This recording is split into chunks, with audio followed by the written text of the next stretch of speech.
Now, since his planned operation was made public, charities have recorded a significant increase in inquiries relating to the condition.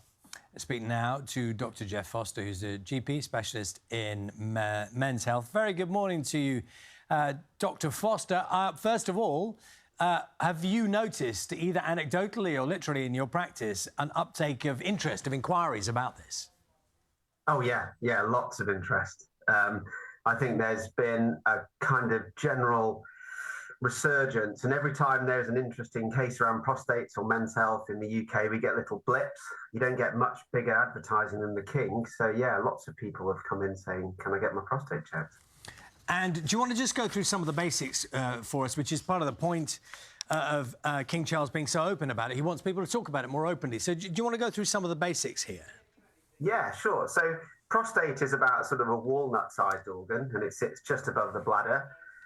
Until puberty, it doesn't really do much. And then once testosterone kicks in, it's responsible for helping you with sexual function and ejaculation, and you need it to help work. And it's fine, doesn't really have any major issues in that sense, except that as you get older, it starts to grow. And it goes through two phases of growth, one at puberty and one in later in life after the age of 25. And that wouldn't in itself cause a problem, except that the tube we pass urine out of, the urethra, runs right through the middle. So if that starts to grow as we get older, at some point, that tube's going to start to get squeezed. And if it gets squeezed, that affects how you pee. Now, obviously, it doesn't affect every guy, but it's extremely common.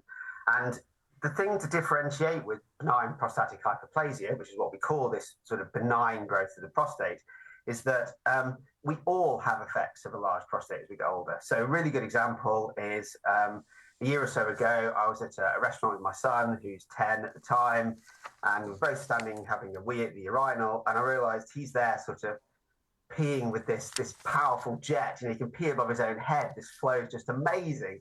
And I'm looking down going, wow, that something's changed. And that's normal. That's just the normal growth of the prostate as we get older.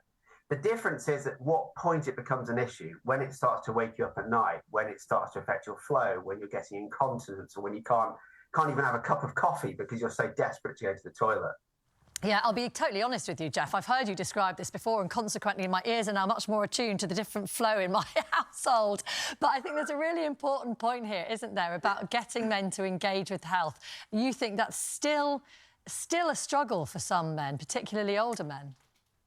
Definitely. There's a cultural narrative that sits in our society that still says, if you're a bloke, there's a badge of honour that says, I haven't had to go to my doctor for 10, 20 years. And I still get guys come in going, guess what, doc, I've not had to come in for 25 years. And you go, yeah, but that's why you've now got high blood pressure, heart disease and diabetes, because we could have done something about that if you'd come in 10 years ago.